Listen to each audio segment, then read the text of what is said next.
Hello and welcome, everyone. Thank you for taking the time to join us today for our webinar presentation titled Visa Bulletin Outlook for 2024. My name is Ron Hoppe. I'm the CEO of Worldwide HealthStaff Solutions, and it's my great pleasure to be joined today by Mike Hammond.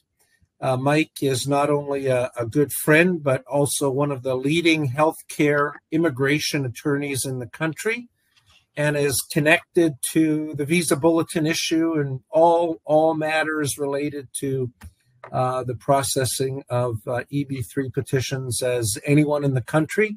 So, Mike, welcome, and thanks for joining again. Thanks, Ron. Appreciate it. Just a couple of things before we jump into our topic for today. As you are logging on, if you would just take a moment and please, in the chat section of your screen, it's the right-hand portion of my screen, it's probably the same for you, just take a moment and just type in the country that you're joining from, where it is that you're located today.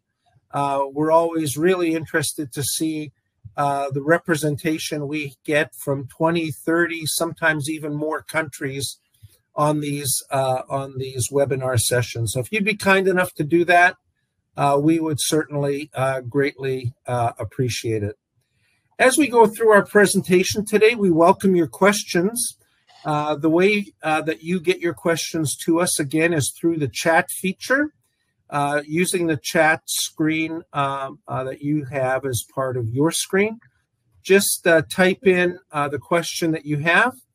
One of our colleagues is monitoring the questions as they come in, and we'll certainly do our best to answer as many of those as we can within the 60 minutes that has been allotted for today's presentation. So questions are welcome.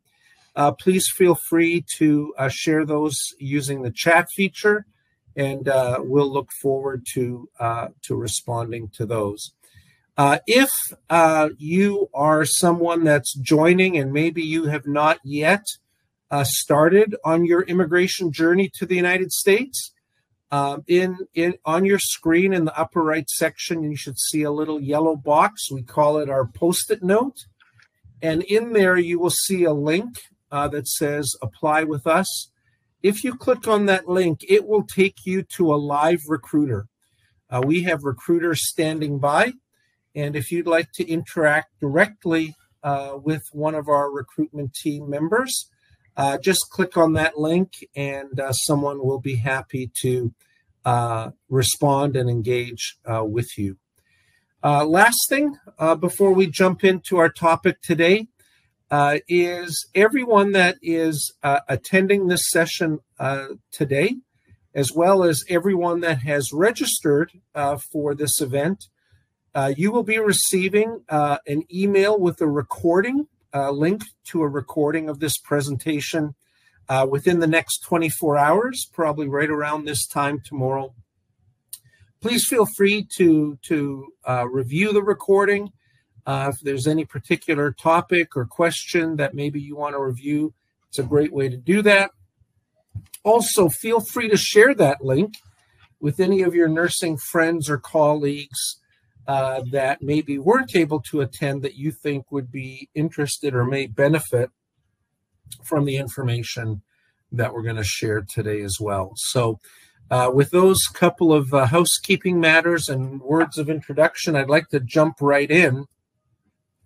And I think regardless of who has joined us, I think it's always good to start with the basics or the foundation of what we want to talk about today. So, Mike, if you would kick us off and just take a moment and just share with our guests today, what is the Visa Bulletin? Yeah, so the Visa Bulletin is a publication done by the Department of State. It comes out monthly. It is usually released about 2 weeks in advance. So the June bulletin is expected to come out around May 15th, sometimes a touch bit earlier. What the bulletin contains is 2 charts. It contains one chart called a final action date chart, and one called a date for filing chart. If you are a nurse overseas, the final action date chart is the most important to you because it says when you can actually be scheduled for an interview and actually be issued the green card. For individuals in the U.S., the date for filing chart is actually a little bit more important because that it lets you know when you can actually file your I-485, which is the part of the process that allows you to have a work card. So the different charts act differently. The date for filing chart is always ahead of the final action date chart. Another thing that's really important to note about the Visa Bulletin is what these charts are is really just a control of the overall numbers. So there's 140,000 immigrant visas given out each year. And by the way, by year, the government means fiscal year. So it starts on October 1st of every year and runs through September 30th. That 140,000 includes spouses, other dependents. So it's not 140,000 workers. And that 140,000 is spread out through the entire country, all visa categories, all countries. It's broken down into a variety of categories called EB1, EB2. EB simply stands for employment-based. There's also what's called FB, family-based. But on here, we're focused on EB. And we're focused on, for RNs, we're focused on EB3. If you are an OT or a PT, you might be focused on EB2. But if you are an RN, you're focused on EB3. Within this allotment of 140,000, there's also a limit per country. So you'll see that there are certain countries that have a line separate. You've got China, India, Mexico, and the Philippines that have their own line. And then you have a line called, everybody refers to it as ROW, or rest of the world. It's technically called all chargeability areas except the ones listed. So whether you are from Germany or Japan or Ghana, you're going to look at the rest of the world. If you're China, India, Mexico, Philippines, you're going to look at your own line. A couple other quick points about reading the Visa Bulletin is your line is based upon your country of birth, not your country of citizenship. So if you were born in India, you moved to Canada, you're now a Canadian citizen, you may be eligible for a TN visa to come in and work in the U.S. as an RN, but you're still going to be in the long India line. If you are married and your spouse was born in a different country, you can choose whichever is more favorable. They call it cross-chargeability. So that can move you from one line, but generally speaking, it's country of birth. Okay, I think that's a good general idea. Oh, one other thing about the Visa Bulletin is that the date for filing is generally set on October 1st when the new bulletin comes out. And that date generally does not move throughout the year. It can, but it generally does not. The final action date chart is the one that generally moves each month. Okay, that's a good general overview of the Visa Bulletin. You can get it. It's free. You can subscribe to it on the Department of State's website. You can see it at the same time I see it. I don't get an advanced copy or anything like that, even though I'd like to have one. But I don't. So. Yeah, good.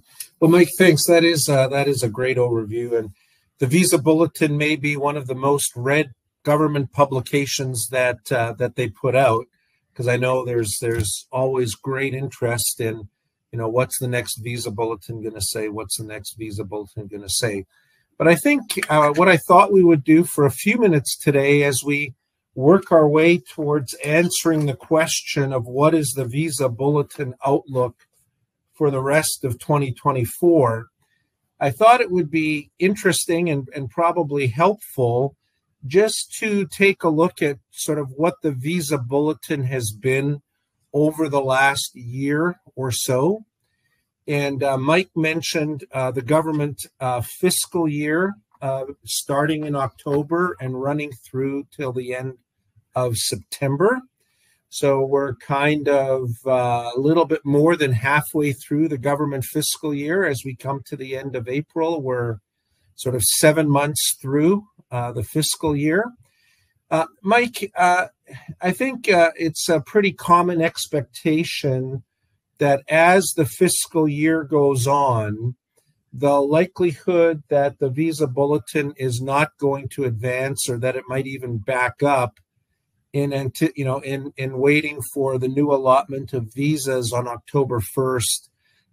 Just interested in your thoughts, what your experience has been over the last couple of years of what has happened in the last couple of years as the fiscal year has wound down. Yeah, so one of the things that you have to keep in mind, and why that happens, is the government uses a use it or lose it system. So we get the 140,000 immigrant visas or green cards at the beginning of the fiscal year. So 140,000. If the government only issues 120,000 by September 30th, those 20,000 are lost. They don't carry over to the next year. So what the government would like to do is to fully utilize all 140,000 so that none are wasted. And last year they did a pretty good job of that. The year before, not so much. We had loss of, 85, 90,000. And so the history over the last 20 years is we've had more years where they've lost them than they've used them all. So that's obviously inefficient use of what's been given. So what they've done is over the last couple years, and particularly last year and this year as well, is they've kind of tried to advance the dates and process as many people as they can early in the year, in the first couple quarters, to make sure that they use up all they have. So when we look at it as to me, myself, as an individual looking at the visa bulletin, and it stops moving in the summer, and it doesn't look like it's going to move forward again to October, we view that negatively because it negatively impacts me, right? I'm not moving forward. My date didn't move at all. But if you look at it from a big picture system perspective, it just means that they've used everything up, which means nothing got wasted. So overall, that's a good thing. So the fact that in the summer, we're going to see, most of us predict we're going to see no forward movement at all the rest of this fiscal year. So the date it sits today, which is November 22nd, 2022, in the May bulletin, is going to be the date we're not going to go any forward that. We could even go backwards. They have a category called a U where it says it's unavailable that they could put in as well. But don't view that as a negative thing. View it as just the system has used up all 140,000 they were allotted, and we're going to get a new batch of 140,000 come October 1st. Yeah, good. Yeah, really, really great comments, Mike. Just to share with our guests, again, a bit of a perspective of just how this has all played out over the past year. So if we go back not very far, just to September of 2023, so September was the last month of that particular fiscal year that ended September 30th, 2023. And in September of last year, the visa bulletin had a priority date for rest of the world of May 1st, 2020, or a backlog of about 41 months.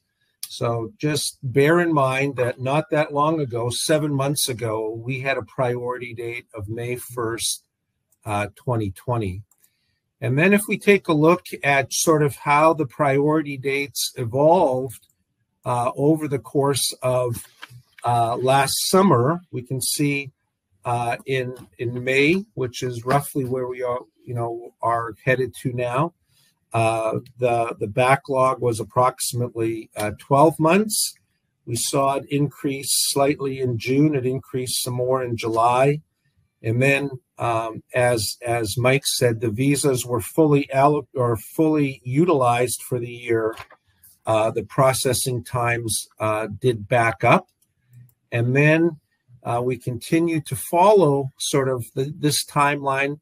In October, when that new annual allocation of visas became available, we saw the back number of months in backlog or in retrogression come down pretty significantly to 23. And since January of this year, we've been hovering around that 18, 19-month mark. And we'll see now whether we stay closer to 18 or 20 months, or we see the processing times creep back up again as they did last year. Representing this visually, you can see on this chart here what the number of months of retrogression has looked like over the past year. And Mike, I guess you've already commented briefly, but you know, as our guests look at kind of what transpired last year, is that a reasonable indicator of the pattern that we expect to see repeat itself again this year? Could there be any surprises one way or the other? Just really interested in your thoughts, because I know you know, a lot of our guests, and I'm sure a lot of the candidates and applicants you're working with as well. Obviously, what's transpired in the most recent past, you know, seems to be what people focus on the most. And so I'm just trying to take a little bigger perspective here. Well, I think there's two variables, two things that could change this, you know, kind of hump pattern. One is if the USCIS and Department of State, keep in mind, we have two different agencies who process green cards and issue green cards. We have the USCIS, which are for people here who in the U.S. who've gone through adjustment of status. And we have the Department of State through the consulates that issue them for people who are overseas and are going through consular processing in the NVC. So we have these two agencies putting final stamps of approvals, issuing a card, putting a stamp on a passport. If those agencies are not efficient, if they have not processed as many cases as they did in 2023 by this time, so we're now in April, if that process is slower than it was in 2023, then we're not going to have as big of a hump, which means that we're going to process the same number, 140,000 in theory. Okay, it just means we may not have as much. If they processed as much, then we should expect to see the same. Now, if I'm the USCIS and the Department of State, USCIS can control it easier than the Department of State because they have the capabilities of a lot more resources. Department of State, you cannot, if you're scheduled for an embassy interview in Manila and the embassy in Taiwan has extra time, they can't transfer a case to Taiwan. In the USCIS, they can. They do it all the time. So they have a much better workflow from being able to handle cases and volumes and things like that. But the Department of State doesn't. They have limited resources at each consulate to actually handle cases. So, but best case scenario, they would be finished as early as they could in the year. Whether it be May, we've got them all done. We're 140,000 are done. And then we could have a huge hump in September, in the summer. We could even go to unavailable, and it'd be okay because the system itself would have all used up 140,000. The fact that this what works like this means that they probably didn't get to the point where they'd really used up as much until July last year. It's kind of what it looks like. And then it kind of took off for August and September. So that would be the variable. But the concept of what we should expect to see this summer should be the same. Which again, the good news is Ron hinted to. We saw huge numbers of retrogression in September of 2023. Then we moved forward a full 17, 18 months just with the flip of a calendar to October 1st down to 22. And then we settled in at 18 months for most of this fiscal year. Yeah. Mike, just from the work that you do every day and just your interaction with these government departments and the industry, any sort of gut sense or just sort of intuition on, what you think might happen. Is it going to be very similar? Could it be significantly different in any way? I know there's been great interest by many different types of employers in different industries in using the U.S. immigration system. So just aside from what the data is telling, does Mike have an opinion? Yeah, I think that our overall retrogression is going to continue because I think there continues to be high demand across a lot of industries. I think there are certain industries in what are called the other worker category where the demand has softened significantly because retrogression for people in the other worker category. Those are individuals that are in positions that require less than 2 years of education or experience. That retrogression has gotten to the 4 or 5 year mark, and that's probably not feasible for most companies to sponsor or feasible for most people to look at. But I think overall we're going to continue to see retrogression because of the continued demand. However, what I do think, one of the things I think is interesting about this year is when they set the date for filing chart at the beginning of last fiscal year in October, they set it at February 2023. Okay. And normally during the course of a fiscal year, your final action date chart works its way up to meet your date for filing chart. That's the idea behind it, is that we would expect to get to that date. We're not there yet. We're at November 2022. So we're about 2.5 months off of that. Not quite 2.5 months, but just a touch bit over 2 months away from that. So we would have liked to have seen more forward movement to meet that date for filing. That either tells me one of two things. Either there was more demand than what they thought from the people that were in the pool. Keep in mind, there are certain things that make the numbers very difficult to predict. For example, let's say you're an RN and you got sponsored by Hospital A, and your spouse is an RN and she got sponsored by Hospital B. So you guys are looking at, and let's say you have 2 kids, okay? So you guys are looking at on Exhibit A, Hospital A, as 4 people. And then your spouse for Hospital B is looking at 4 people. So to the government, you look like 8 people. You're not. You're 4. You're not 8. But there's a lot of those. So when you file, you have a situation where obviously you're only filing for 1 because you can only come in under 1 and you can't file for both at that last stage of the process. All of a sudden, we get this number of, well, I'm not really 8, I'm 4. So that creates some misleading stuff. Within the U.S., you have a lot of times where individuals decide to change jobs. They might be eligible to file that 485, but because they're on an H-1, they have a better job offer. So all of a sudden, it looks like they could file with them and a spouse and 2 kids, and they're not going to choose to file. So there's a lot of unknowns built into the system that gives us some uncertainty. But I would expect this summer to sit still okay. and not move. Very good. Hey, Mike, just to digress off the core topic here for a minute, here in the United States, we're having a national or federal government election coming up here in November. We're just getting into sort of the heart of election season.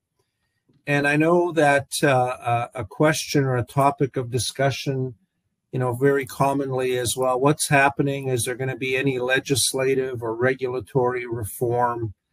What's hanging out there? What might happen on that front? Just interested in getting your latest thoughts around what, if anything, might be realistic to think could happen in this environment on the legislative or regulatory front. Yeah. On the legislative front, is I am somewhat of a cynic, and I do not know whether Congress could agree that today is Wednesday or not. Business immigration, legal immigration has historically been a very difficult to get passed in the U.S., regardless of how polarized the parties are. The last major program we had something small in 2001, big one in 1996, a few smaller ones since then, but nothing significant. So it's been a long time since we've had. What we generally try to do when we're looking at retrogression relief, let's call it, and what we've been trying to look at, the strategies have been basically twofold. There's one, which is a repeat of a strategy we used in 2003-4, where we have, as I mentioned earlier in the talk, there's wasted visas often each year that get wasted, and they're out there. They've been allocated and never issued. So one of the approaches has been to try to recapture those old visas, okay? A second has been to take certain occupations like RNs, certain other medical occupations, and exempt them from the quota. Those have been the two general kind of paths we've been trying to focus on in this particular space. Getting that passed as a standalone bill is not going to happen, okay? That's just not the way immigration tends to work in Congress, nor has it worked that way for a really long time. The idea is to try to get it attached to something that is going to pass. So for those who follow U.S. politics, there was a border bill that got extremely close to being passed last December until former President Trump decided to told several of the Republicans in the House not to pursue it, even though they had previously agreed to it. That had retrogression relief in it. So that would have been so that wasn't the public face of the bill. The public face of the bill was just border issues, okay, of which I don't even know all the details. I never even read them. It's not relevant to this conversation and any of us here. But there was retrogression relief attached to that bill. So we got really close. That's as close as we've been in the last, maybe 10 years for retrogression relief. So there is hope that if something else like that happens, another border bill, which I don't expect before the election, but there could be something or anything else, we will try to get that attached to it so we could get some relief, but I would not expect it. The election, whether that has any impact, who wins? I mean, we have seen that in the 4 years of President Trump, that he was not exactly business immigration friendly. His main focus was on the border. Some of the key people he put in his administration were definitely anti-legal immigration, so that does not bode well. We've seen the last 3+ years of President Biden's administration that he is not particularly business immigration friendly either.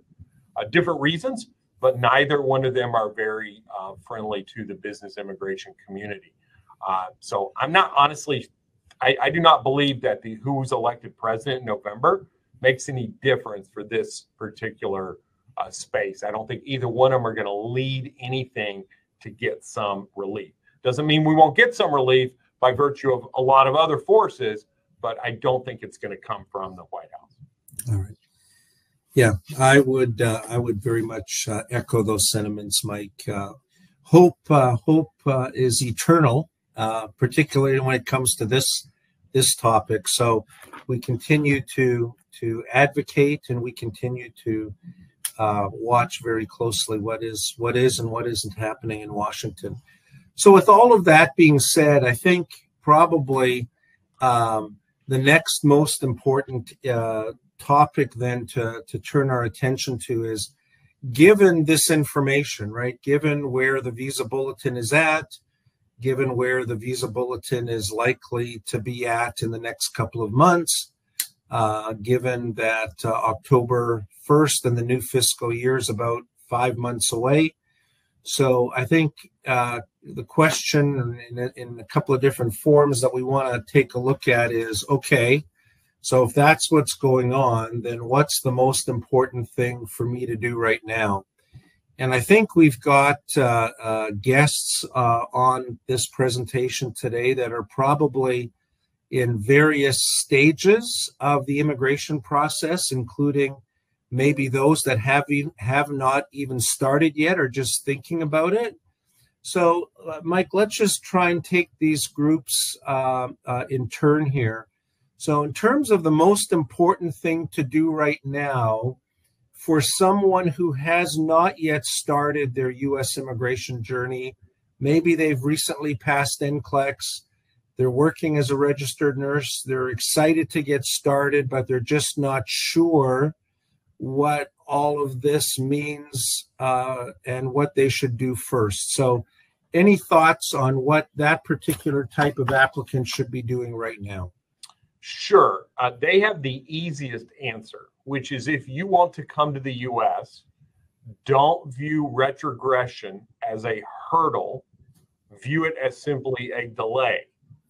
So during the COVID years, because of, frankly, indirectly as a result of COVID, we had shorter lines. Shorter lines is not norm. We're back to norm now. The shorter lines was the aberration as a result of COVID. We're not going back there. At least we all hope so. We like the shorter lines. We just don't like the COVID. Okay. So you need to get an I-140 filed so that you can get in the queue. Filing the I-140 gives you the priority date and puts you in the queue. So view this as not a hurdle it will prevent me from coming to the U.S. It just determines when I come to the U.S. So instead of it being 12 months or less than 12 months as it was a couple of years ago, we're now looking at 18 to 24 months. And I think that's a pretty reasonable estimate time frame. So get in the queue. If you wait this month and you're like, well, the line's too long, and then you have that same discussion next month, the line's going to be probably just as long and you're still not in the line. So get in the line, get an I-140 file to establish your priority date. Yeah. Absolutely agreed. I think what we sometimes try to communicate is that, applications, at least in theory, are processed on a first come, first served basis, right? It's like the deli line at the grocery store, right? So there's really nothing to be gained by waiting, regardless of what the priority dates might be in the future. So for those of you that are just thinking about getting started, today is better than tomorrow, and tomorrow is better than next week. All right, so that's good. Mike, how about applicants that maybe have had a petition filed? Let's even say that petition has just been recently approved, and now they're waiting. Right? Yeah, that was a little more complicated because there's a variety of variables based upon the projection of how long it's going to take. So some of the things you want to keep in mind is if you're in that particular scenario, you have an I-140 either filed or approved, and now you're just waiting for priority date to become current, is the most obvious and the easy thing is you need to make sure that your visa screen is taken care of. So you need to pass the English exam if that's not already done so that can be dealt with. But then you have to think about, for many of you, you work, regardless of what country you're born in, you work overseas assignments. And you may be originally from the Philippines, but you're being offered a job in Australia or in Egypt or in Dubai or wherever. And you've got to think about what kind of contract am I going to sign? And if my retrogression, if my priority date is going to be current in about 12 months, do I want to sign a 2-year contract? If my priority date's not going to be current for 18 months, is a 2-year contract okay? So you've got some things that you've got to think about, and you've got to interact with your case manager, the hospital that's hiring you, and your own personal, what's good for you as a person, and your family as to how to go about doing that and picking the next assignment. For those of you who may have taken time off from working in order to study to pass the NCLEX, you need to, at least every client I have wants people doing bedside work. Now, there might be some exceptions to that, but what I see is people wanting people with keeping up their bedside work and clinical work while they're waiting. So you need to position yourself career-wise so that you're doing that. So need to think about where you're going to have your interview at. So if you are going to have let's just make this up. Let's say it's going to take you 24 months to get an interview. That's when your date will become current. And you're signing only a 2-year contract in Australia. You may be in Australia today, but you're not going to be in Australia 2 years from now. So your appointment might need to be in Manila, not in Melbourne. So I think there's some more things that you've got to think about. But again, English exam is obviously critical because you can't do your interview unless you actually do that. So sure, yeah. Very, very true. And we hear from a lot of candidates these days that have gotten to the point of being documentarily qualified, right? And now they continue to wait. Some embassies are scheduling interviews more timely than others. So for someone that's kind of closing in on the tail end of the process, any different advice to them? And then maybe second question, just general thoughts on the advisability of trying to get your embassy switched from the location of record to a different location. Good idea, bad idea, sometimes good idea. Just your thoughts around that. Okay. So first of all, if you've been DQ'd and your priority date is current, then you are eligible for an interview, okay? Keep in mind that consulates are doing interviews for all kinds of cases, not just employment EB3 RN cases, but all kinds of cases. The days of getting RN cases expedited is for the most part not real anymore, okay? They for the most part expedited everybody, and when everybody gets expedited, that means no one gets expedited. They believe that they've kind of gotten back to normal processing the consulates. And so generally speaking, they're not going to expedite a case. So generally that's a pointless exercise there. There are certain consulates that are pretty far behind. For example, Abu Dhabi right now we're seeing some people that have been DQ'd and current for 12 months that don't have an interview right now. That is something that has been brought to the attention of the Department of State. That is something they don't like. But that is something that they believe is unique to that embassy, has nothing to do with your personal case, nothing to do with RNs in general. It is unique to that embassy. We do not have any assurances that it's going to be fixed. We get a lot of lip service of, yep, we're working on it. We're going to try to take care of it as soon as we can right now. Generally speaking, transferring a case from one embassy to another is generally not a good idea. If, for example, let's say we're sitting here today and it's roughly the end of April and you're current and DQ'd and you don't have an appointment and you want to switch today thinking that you're going to get an interview at new consulate, wherever that new consulate is between now and October, I think the odds of that are like zero. There's no, in my opinion, my experience is not a chance, okay? However, if you're in a consulate like Abu Dhabi and you've already been waiting that long and maybe also your contract is ending and you're not going to renew your contract, then I think it might be a good idea.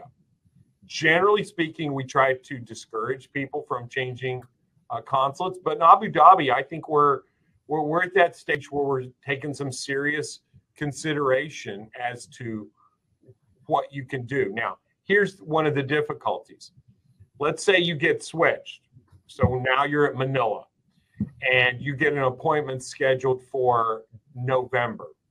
Where are you physically going to be in November? Where's your family going to be? Are you still in Abu Dhabi because your contract isn't up till January? And are you going to be able to leave? How's your contract paid out? Do you have a huge bonus at the end of your contract, which would make it almost impossible for you to leave in November? So there are individual circumstances that have to be considered. It's not as simple as one size fits all. You got to think what's good for you personally and your family. And transfers will often backfire. But there are situations where transferring is, in my opinion, starting to be looking better, particularly Abu Dhabi right now. Okay. Mike, just a quick follow-up. When you say transfers can backfire, what would be some of the more common backfire situations that an applicant could encounter? Oh, yeah, no. So you and your friend both are in the same situation. Your friend decides to stay in Abu Dhabi. You decide to leave, and your friend ends up getting an interview before you. So now if you'd stayed in line, it's that inevitable when we drive, right? We switch lanes 3 times, and we look at that blue car, and we're like, oh, that blue car was ahead of me, man. I should have just stayed right in that line, right? It happens. So it's not anything that torpedoes your case or makes it where you don't get a visa, a green card. It is simply a situation where you might have been better. For all we know, maybe they're going to solve the Abu Dhabi consulate issue today. With all the flooding over the last couple of weeks, I don't think they're solving it today. But maybe next week, they're going to send in a new person who's all of a sudden going to give them some bandwidth, and they're going to do some cases. And you initiate a transfer, and now you can't go back. So there are things, but you know what? You have to make decisions based upon the information you have at hand. You can't always second guess yourself simply because something didn't work out the way you expected or the way you wanted to do it. Yeah. Yeah, I think, too, I would just add to that a caution. What we see from time to time is somebody will make a transfer application that will go very, very well, and an interview will be granted relatively quickly. The word of that spreads very quickly throughout the nursing community, and somehow that's now seen as being the new standard, when in fact it's a one-off situation. Very much. Yeah. All right. Well, I think with that, what I'd like to do is take some questions from the guests that we have online. We've got a really great group of individuals from many different countries. So, CJ, if you could help us with this, I know you've been monitoring the chat and tracking the questions. So, if you'd like to, lead us through, and we'll hopefully be able to convey some more helpful information by responding to the questions. All right, sure, Ron, I can help you with that, and thank you, Mike, for answering all of those questions, because I've seen a lot of questions from the chat that have been answered by Mike. So that's pretty awesome. Well, that's what Mike does. He knows what the questions are before they're asked. Oh, yeah, for sure. So, hey, Mike, I think that just means we've both been around a long time. Around a little while, around the globe. Mm-hmm. All right, CJ. Okay, let's start with the first question. And this one is from Elaine. She said, "Hi, Mike. I need some advice. My PD is March 2023. Is it best to wait for it or accept another offer from another country for the meantime?" Well, if your priority date is March 2023, right now we're at November 2022, I would predict that you would be current in the October bulletin, or at least shortly thereafter. So I think you're going to be current within this calendar year, which would put you sometime in the fall. So if you are going to take a contract that's going to be anything longer than 30, 60, 6 months, probably a bad idea. Now, if that's the only way you can get clinical experience, or if it's a great clinical experience and it's only a year, you may talk to your case manager and your hospital that's hired you and say, hey, I've got this opportunity to work in a NICU unit in Australia for a year. That'll give me great experience. And then you will then be delaying your coming to the U.S., but that might still be the right answer, because that may give you better experience, and your case manager may recommend that, and the hospital may recommend that. So I think there's circumstances, but generally speaking, if your primary goal is speed, then I think you're close enough that you're going to be current this fall. Okay, great. All right. Thanks, Mike. Next question is from Sam He. She said, I'm DQ'd and my PD is May of 2023. While waiting for the visa bulletin to become current, can I visit the US to visit my sister with B1 or B2 visa? Okay, good question. So if you already have a B1, B2 visa stamp in your passport, you've already been issued one, then in my opinion, you can. I would make sure you understand that it is a discretionary admission. They do not have to let you come in.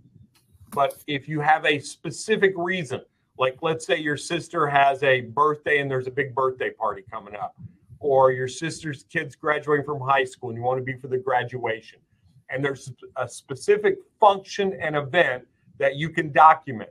I'm coming in July because I'm doing X, I'm staying 60 days, 90 days, etc. Then in my experience, you're going to have no trouble getting admitted. If, on the other hand, you have never had a visa issued in your passport, I think it's going to be very, very difficult to get a visa issued at this stage. Now, one caveat, let's say you do already have a visa issued and you do come in and your priority date does become current while you're here. It's not that you can't file an adjustment, but it can create significant problems and delays by thinking that if I get to the U.S., as soon as I become current, I can then file for adjustment. It doesn't quite work that way. So go if it's a good trip for family reasons, functional reasons, things like that. Don't go if you think it's going to make the green card process faster. It will not. Okay, and Mike, just a follow-up. I think this question is also related to that one. And this question is from Maria. She said, while waiting for a PD to become current, can we travel outside the country as a tourist? And is it necessary or mandatory to edit the DS-260? Yeah, you'll either, depending on where you travel to and for how long, you will have to update your DS-260, or depending on how close it is to an interview date, you may provide that information at the interview, depending on your circumstances. But yes, that will all need to be disclosed. It will not be negative. It just needs to be disclosed. Okay, awesome. That's really helpful. And next question is from Paula. Would we know how many visas were already used for the current fiscal year? And is it published online where we can see the information?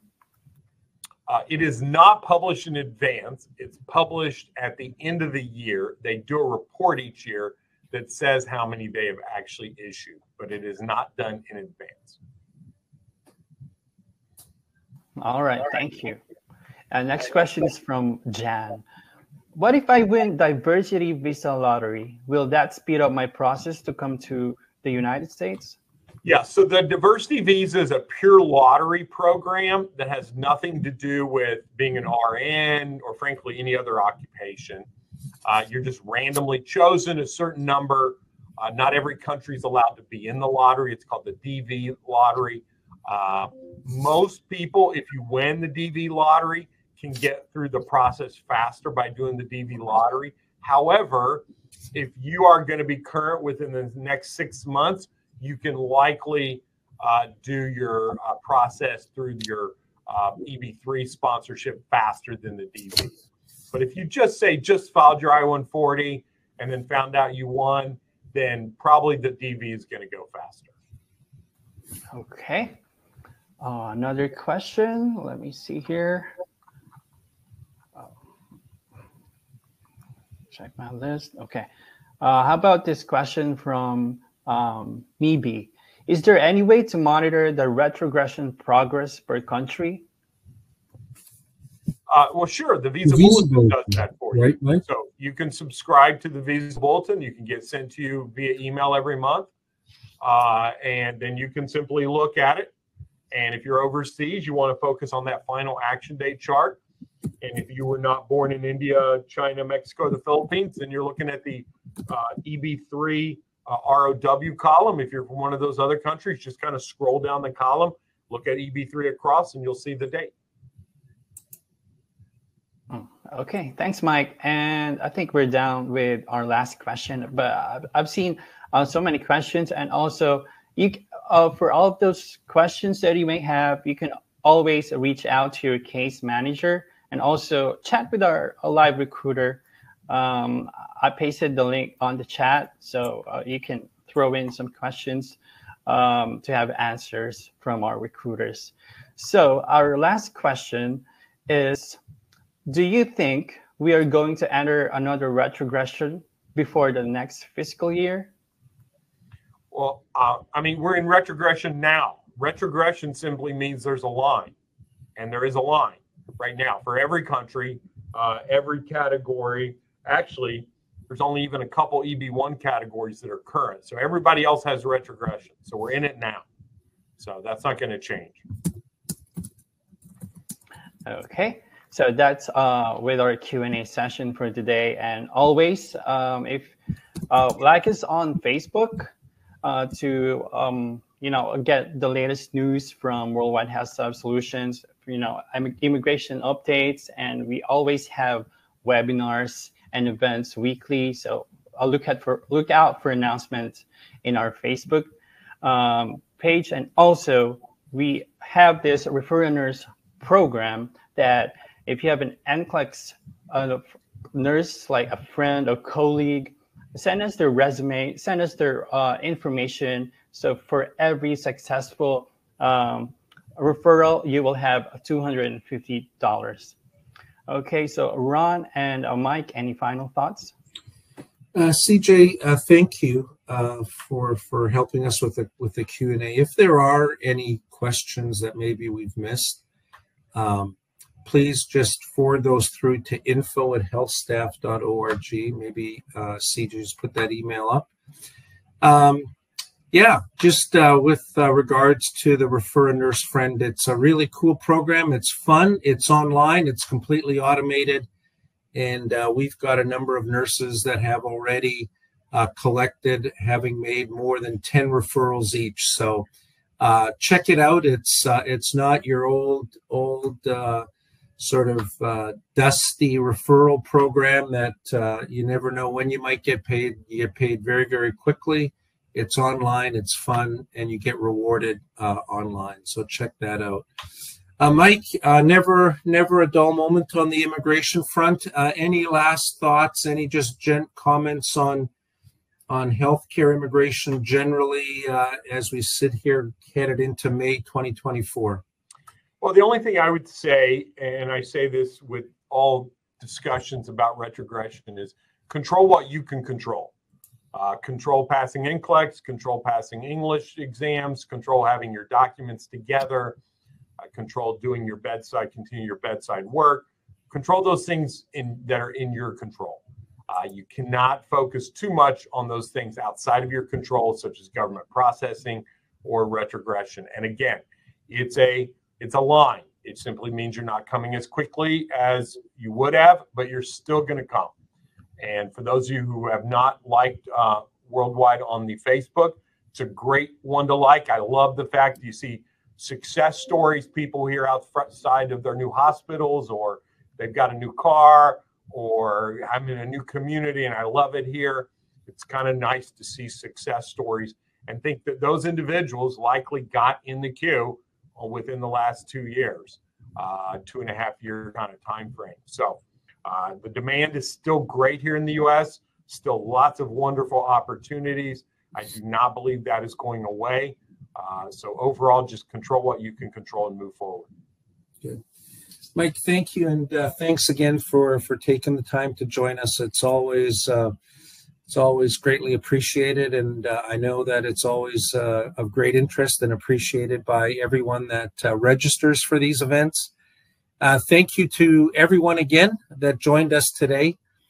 Please continue to be on the lookout for future webinar sessions on a wide variety of topics. We generally have a presentation like this weekly, and again, on a very wide variety of topics that we think are of interest to international candidates. So please be on the lookout for those. Please feel free to register and participate in those as well. Mike, thanks. Thanks, Ron. CJ. CJ, thank you. Thank you to everyone that joined us today. I hope you have a great rest of your day today. Be on the lookout for a recording of this presentation tomorrow, and I hope we'll have the opportunity of connecting with each of you again soon. Bye for now.